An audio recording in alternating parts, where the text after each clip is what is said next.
I'm Debbie. And I'm Allison. And we're the Poltergals.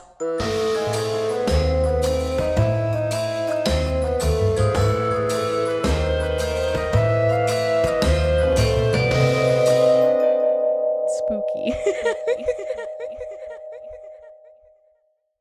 Hi, I'm Debbie. And I'm Allison. And we're The Poltergals. I almost said Polterpals, so Oh that's why my I stopped. I was like, the wrong one.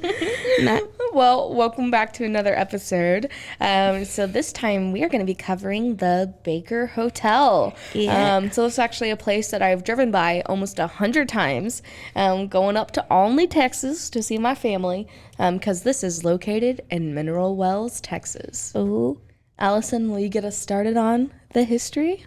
I guess. So the story of the Baker Hotel began in 1922 when citizens of Mineral Wells concerned the non-citizens were profiting from the growing fame of the community's mineral water. Wow, can you guess why they're called Mineral Wells? They had mineral wells. That's crazy. Yeah, they were actually the largest distributor of water in Texas back in the day. Whoa. Anyway, continue. They raised about $150,000 in effort to build a large hotel, faculty owned by local shareholders. They solicited the services of prominent Texas hotel magnate. Sure. Yeah, that just means like a fancy person. So Theodore Baker, who Ooh. gained fame by designing a building such grand hotels as the Baker Hotel in Dallas and the Hotel Texas in Fort Worth, and managed the Connor Hotel in Joplin, Missouri. Construction on the hotel began in 1926, but was stopped after Mr. Baker made the new Baker Hotel must have one in front of the hotel. Wow. That made no sense, but okay. Repeat. That sentence, you like skipped the whole point. Start back at the whole point. Oh, but stopped after Mr. Baker made a trip to California where he visited a hotel with a swimming pool and decided that the new Baker Hotel must have one in front of the hotel.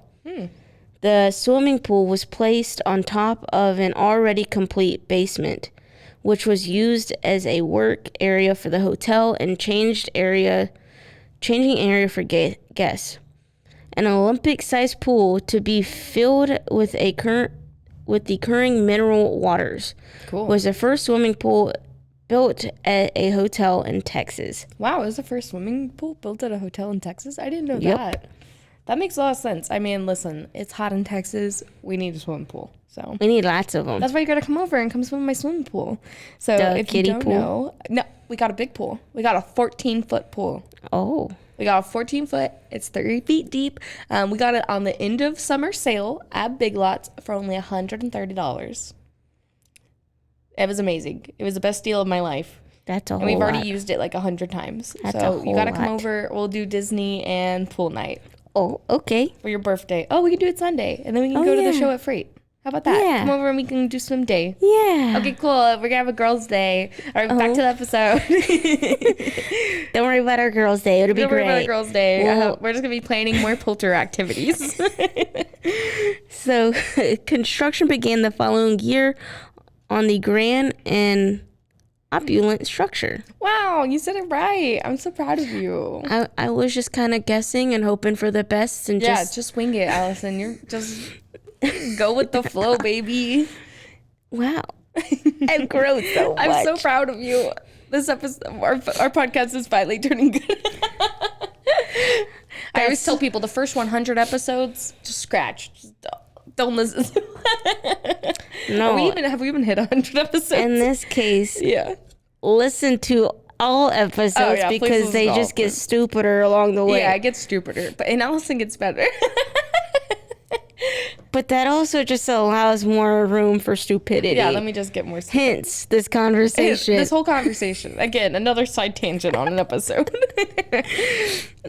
So I feel like Which- we're too self-aware. Is that a thing? I don't know. Okay, well, Maybe we're not, but then towards the end of the tangent, we're like, wait, this is irrelevant to yeah, and then anything we're like, and everything. Oh, yeah, dang, we have to literally go back to. Oh, we're supposed to be talking about history right now. Okay, history of Texas. So, opulent structure, yep, we got that. Mm-hmm. And then, which was described by Palo Pinto, yep, short county historian John Winters, That sounds as a Spanish colonial revival. It is gorgeous. I will post pictures because, like I said, I've taken pictures. I've always wanted to actually- go. Let's see. I was driving by. I think the year was like 2014. I was in Mrs. Beaver's photography class, and we were doing like the entrance for like, you know, when we did like the pictures and like you could submit them for contests. So I actually took a picture out of the window while we were driving by and I submitted it for a contest. Did I win? No. But was it a good picture? I think so. So if I can find that exact picture that I entered, Yikes. I'll post it. Yikes. If not, I have other ones, so it's fine. So it would raise 14 stories over mineral wells and house 450 guest rooms, 2 ballrooms, and an in-house beauty shop, and other novelties such as a bowling alley, a gymnasium, and an outdoor swimming pool. This was completed 3 years later, and the final cost was $1.2 million, Woof.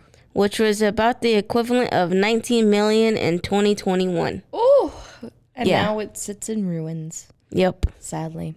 Wow. Has it not been in ruins for a while now? Well, they're like renovating it, but we're not there yet. I'm going to talk about the tours in the haunted section. So, shh. Continue. We're skipping ahead. Oh no. So the Mammoth Building insistently dominated the city's skyline, and the Baker Hotel opened to the public in 1929 on November 9th, Wow. and celebrated a grand opening celebration gala 2 weeks later on November 22nd. It boosted Boasted. extravagant creature comforts, such as an advanced hydraulic oh my Start over.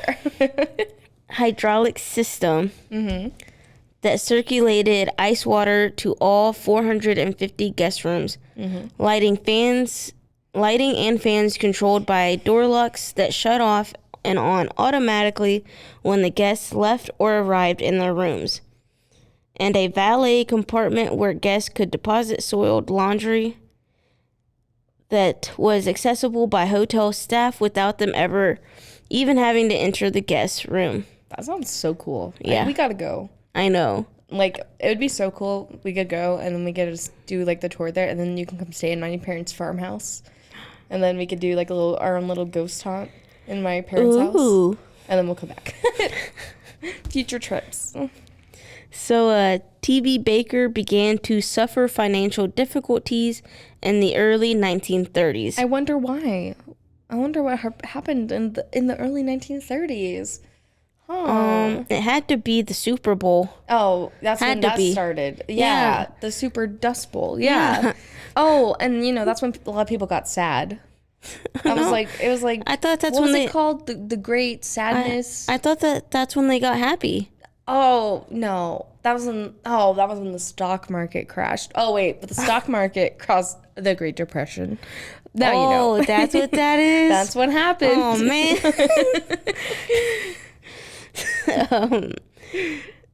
So eventually he declared bankruptcy in 1934 The more you know. and passed control of the Baker Hotel to his nephew Earl Baker, Earl Baker. who served as the hotel's manager as well as managing director of Baker's Gunter Hotel in San Antonio. Despite its owner's financial problems, the Baker Hotel continued to thrive throughout the mid-30s. As the decade came to a close, however, Mineral Well's reputation as a health spa was in decline. Advances in modern medicine and the discovery of antibiotics such as penicillin began to lead lead local doctors who had been encouraging patients to partake in the area's therapeutic waters to invest more confidence in medicine. Wow. So that's leading business to begin to suffer until a second boom, and the Baker's popularity began with the Fort Walters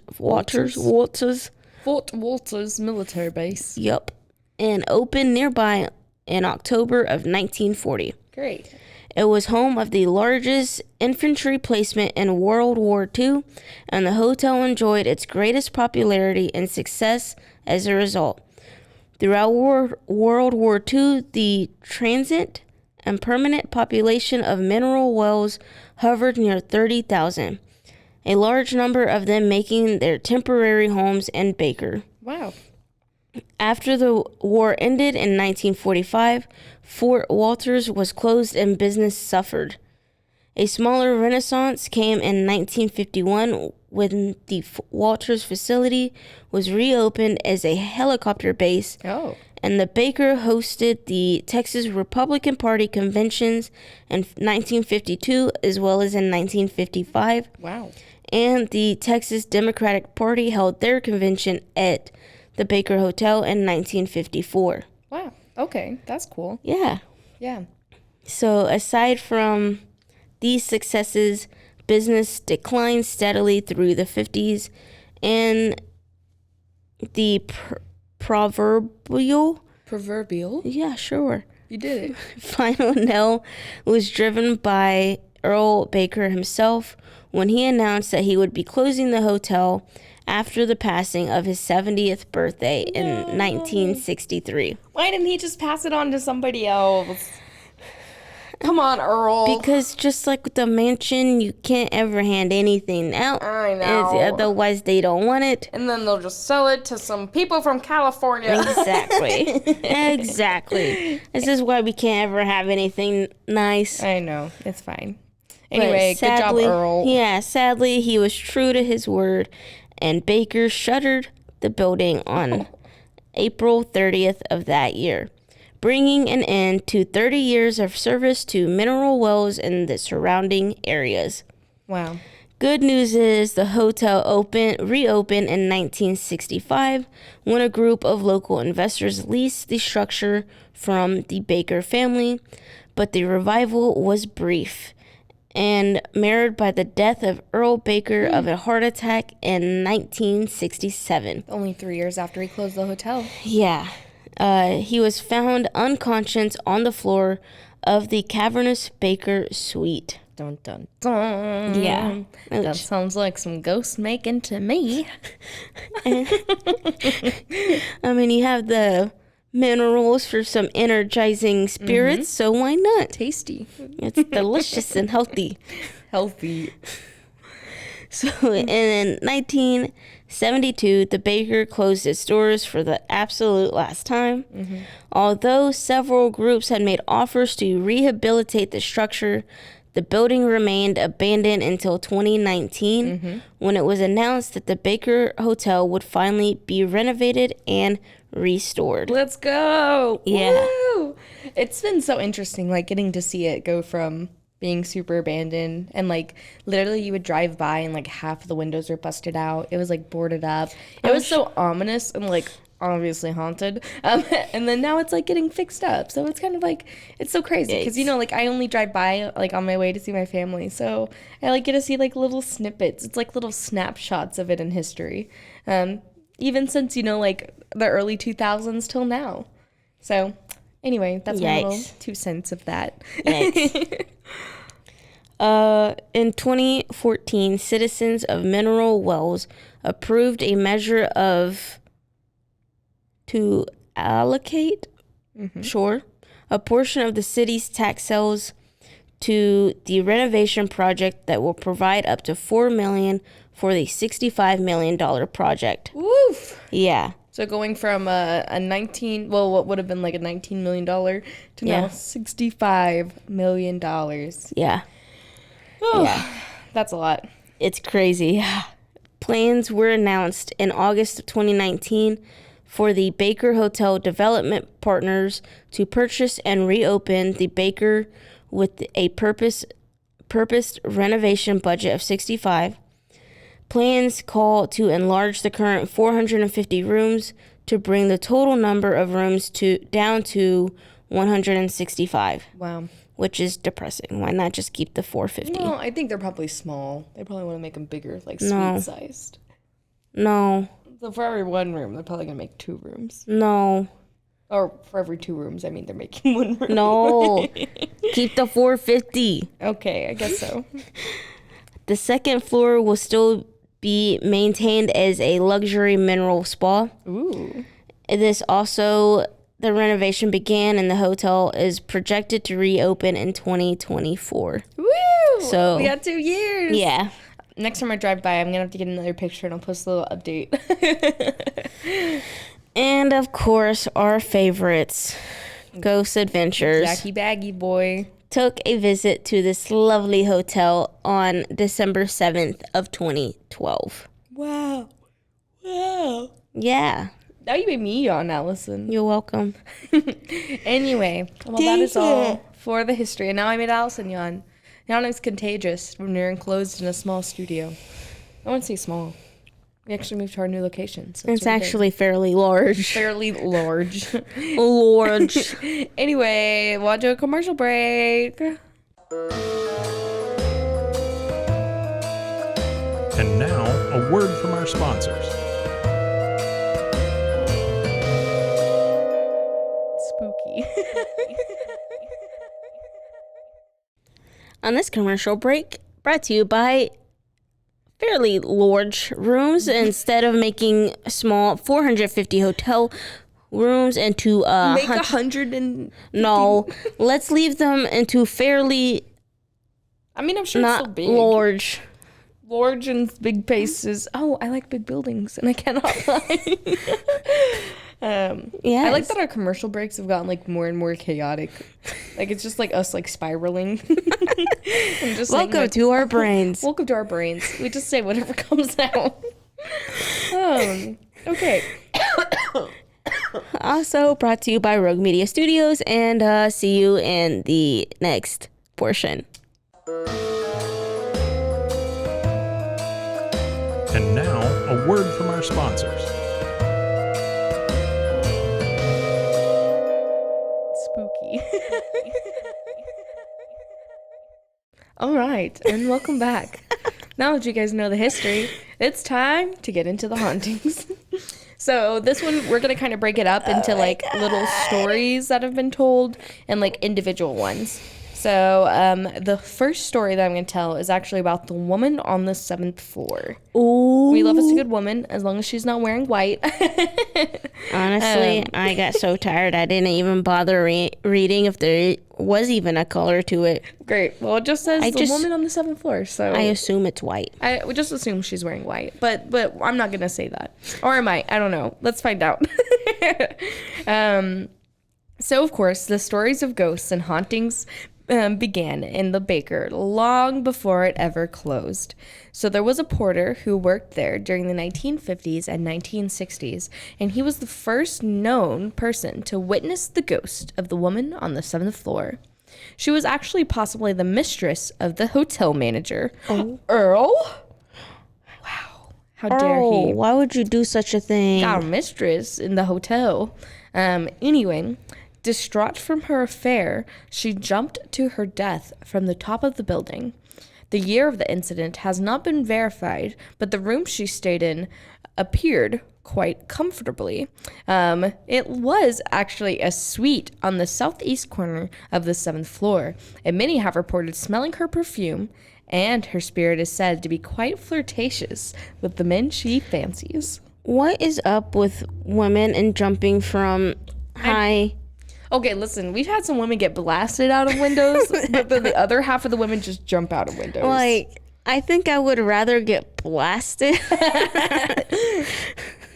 Like, I would really just sit there, got a blast, What a blast.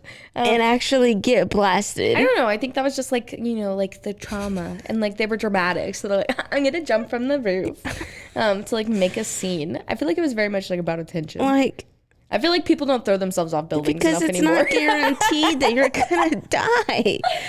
If That's what I'm most confused about. If you're gonna jump, it's not guaranteed that you're gonna die. that's true, but again, like I said, I think it's just for the dramatics. It's like, Listen, if you want to be dramatic, there are theaters for a reason. anyway, so like I said, I just don't think women throw themselves off roofs enough anymore. I feel like that's problematic. Please don't quote me on that. The amount of things I've said.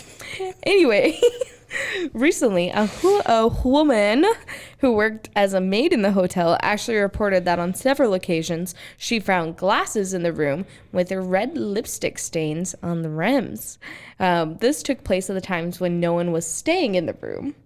So, just a little wine glass sitting on the corner. I mean, I little kissy kiss. guess. A little cheeky moment on it. And then Jane Carteret, who was actually who is assisted by Ronnie Walker, who now manages the building. Ronnie manages the tours of the building on the weekends when time allows, and is quite knowledgeable of the history of the hotel as well. Reports of a few sightings of disembodied guests. Oh. Ronnie reported one night that he was near the main lobby on the first floor when he heard the distinct sound of a woman in high-heeled shoes walking across the lobby floor. Thinking the footsteps to be the one of Jane Carteret, he yelled out her name. Hey, Jane, what's up? What's good? Oh, hey, girl. What's up? However, the footsteps faded away, and upon further inspection, Ronnie found himself all alone. Oh, don't worry. I'm just waving to the poultry pal that's over there. Hi, how's it going? Later, he had discovered that Jane had not been in the building that day, so it was, in fact, a ghost. Was their name by any chance Michael? No, it was not. We got a little specter speaking in on us, peeking in. And then on another occasion, Ronnie actually reported being on the 7th floor, resetting like an electrical breaker to the Christmas lights, which actually continuously kept tripping every night during the display. So he would have to go and reset the breaker box every night. And I'm like, Yikes. dude, just unplug the Christmas lights. It's not that big a deal. Anyway, so as he was inspecting the fuse box, attempting to locate the breaker switch, he heard the footsteps of an unseen person walking up to his left. Quietly, as though not to bother him. A bit startled, he turned to look and saw no one. Ronnie then spoke to the possible ghost and assured them he meant them no harm. And after that night, the lights were never tripped off again. Oh. So Oh, nice. the ghost was like, Ghosty just wanted to know. I thought you were going to hurt me. I thought you were going to try and exorcise me. Exercise? Hey, we all need it. Exercise. We all need a good workout. That's true. Sometimes they just need to work themselves out the door. Oh, there you But- go. But anyway, just tell the ghost you don't mean any harm and you'll be fine. So that is, of course, the story of the woman on the 7th floor who hates Christmas lights and loves men. Oh. The next one I'm going to tell is actually called The Brazos Room, which is cool because we're actually on the Brazos River here. And the Brazos actually flows all the way up. It actually No, goes we all the not. way up to We're not even Almonte. close right. Okay, we're actually kind of close. What? We're literally in downtown Waco, which is right by the Brazos. We're decently close. We're decently but- close. We're like 2 miles away from the Brazos. Yeah. Anyway, so this is the story of the Brazos Room. Another incident occurred during a tour of the hotel by a group of World War II veterans and their spouses. As the group entered the Brazos Room on the very first floor, which is actually like the main dining room and like dancing area that they have, a couple suddenly stopped. The woman looked at her husband and asked, "Do you hear that?" He replied, "Why, I certainly do." That's creepy. About that time, several people in the group began to hear sounds of dishes and silverware clinking, as well as people talking, like orchestra music and like orchestra music was going on in the background. So they might have walked themselves into a little ghosty soiree. Oh. And actually, almost all of the people in this group reported this event, like, all together. Like, they all experienced this. This was not just that one couple. That's pretty cool, though. It has never happened before, nor since. And according to the source, but the witnesses were very sure of what they were experiencing was ghostly echoes of a time long past. I mean, was it not? It was used during World War II, though. Mm-hmm. Remember, back in the 1940s, wasn't it So- reopened? And guess what happened in 1944? I mean, that kind of makes sense, though, that it would happen with a bunch of World War II vets. Yeah, that's so like, ooh, I got a little goosebumps. So it makes sense, It but was then like it's a- also like, Wow. maybe we need to test this theory. Instead of a bunch of 13-year-olds being locked up in a house, Yeah. maybe we need to So lock not up. locking teens, we got to lock old people. Yes. I don't agree with either of these practices. Just so the record is clear. But For legal reasons, this is a joke. but if you put them in a what used to be Ooh. used for war, why? Ooh. And if it hasn't happened since, but you also haven't had Don't they other. have, like, PTSD? Are we trying to advocate for mental health I on mean, this yes, show? but the thing is that if they're considered trigger objects, Oh my god. wouldn't you need to use the people with trigger Oh, so PSTC people are the in trigger order objects. to use them as a trigger object? So therefore, you're triggering one thing with another. Only that one thing that is supposed to be triggered is actually triggering them. So therefore, the ghosties are also trigger objects, but for the humans. But while the living humans are actually trigger objects for the ghosts. My mind is blown right now. So, in order to do so, we have to get World War II veterans And and lock put them them in. in the hotel to see which one is truly the See trigger what's gonna object. happen. Okay, hang on, I'm picking up what you put. Anyway, so that is the story of the Brazos room. About a side tangent. Up next is the fresh air ghosts. So, I didn't know Will Smith visited here. the Prince of Fresh Air. Anyway, the fresh air ghosts. So a young woman who worked at a local drive-through bank in the early 1990s actually reported that she and other tellers had their workstations facing the hotel. So like at the bank where they are. And like honestly, the hotel is so big in downtown, like everything faces the bank. But anyway, so they said that their like little workstations face the hotel. During slow times, they would notice the hotel windows opening and closing on various floors. Later, they would notice these windows closed and then others would open. So just as some of them would open, some of them would close. And the pattern would always change. One of the girls told the others, it just must be the man who lives in the building and takes care of it. And after that, the interest ceased and they kind of just stopped noticing. So they're like, oh, that makes sense. You know, it's probably them just trying to air out the rooms. The strange thing, however, is no one has ever stayed in the Baker at any time since its closure back in 1970 until 2019 when it was recently starting to get refurbished. Yikes. So back in the 90s, there was nobody in there. I mean, there might have been some squatters, but Not enough Honestly. to open and close that many open windows. and close windows in different patterns every day. And this was an everyday occurrence. There was never a caretaker. So who was opening and closing the windows? We'll never know. I'm telling you, it's Will Smith. It's Will Smith. Come on. Keep my ghost's name out your mouth. It just makes sense. All right. And I have one last story for us today before we go on this wonderful episode about one of the buildings I've loved so long. So this is called The Anonymous Psychic, The Nostalgic Ghosts, and a Shaggy Dog. And no, this is not an episode of Scooby-Doo. So in the spring of 2000, this person spoke with a local Mineral Wells woman who claimed to be a psychic. She actually wished to remain anonymous for fear of ridicule in such a small town. Obviously, they're like a little tiny town that's like dried up and like, Yeah. you know, there's no one there. So she was like, I'm a psychic. And the town is like, we're going to burn you as a witch on the stake. No, I'm just kidding. I'm pretty sure that'd be Salem, but Oh, well, oops, wrong town. wrong town, wrong state, wrong everything. But anyway, she was afraid of being like made fun of, so she wanted to remain anonymous. And she actually said that ever since she was a young girl, she's had the ability to see spirits.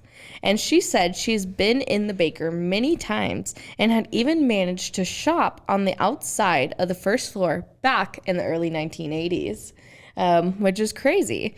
So was right across the street, had her own little shop. Like it had just closed in the 70s, or I guess in the late 60s. Well, it closed in 63. He died in 67. Whatever. But yeah, so she actually used to have a little shop back on the first floor outside of it. And she said that all of the ghost stories are true. The Baker is very haunted, but not like how most people think.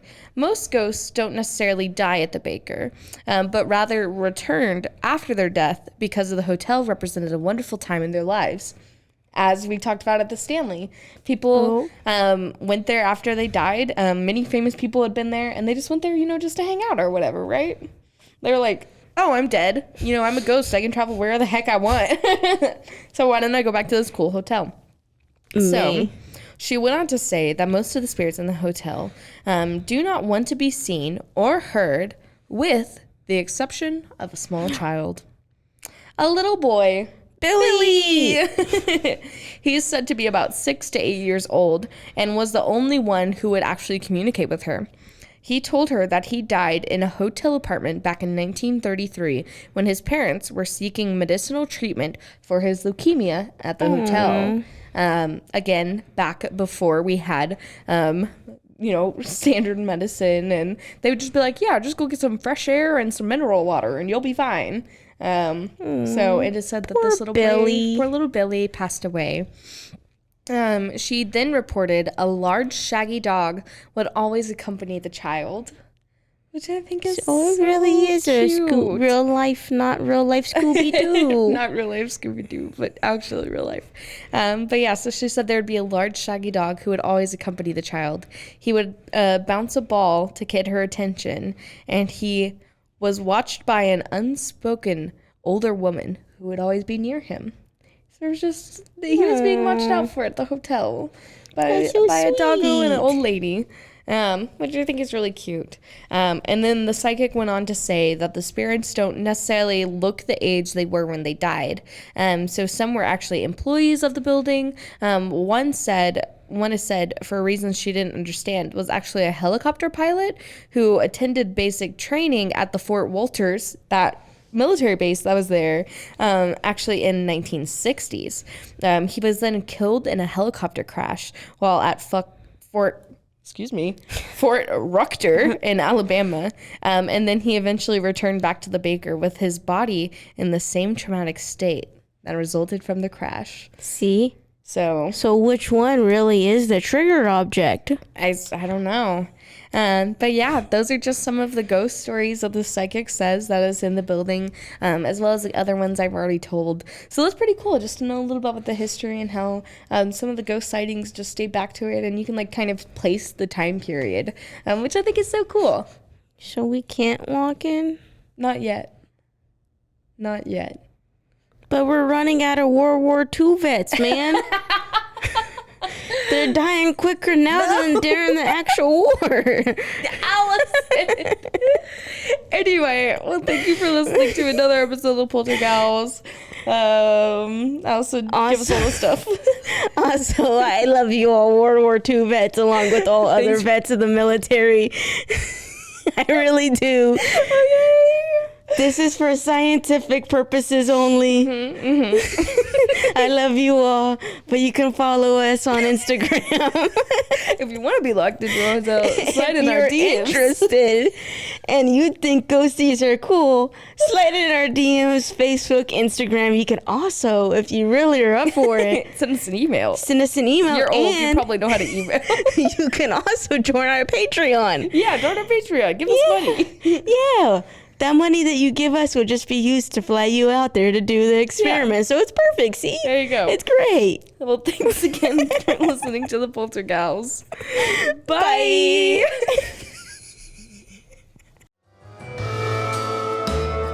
You've been listening to the Poltergals. A Rogue Media Network podcast.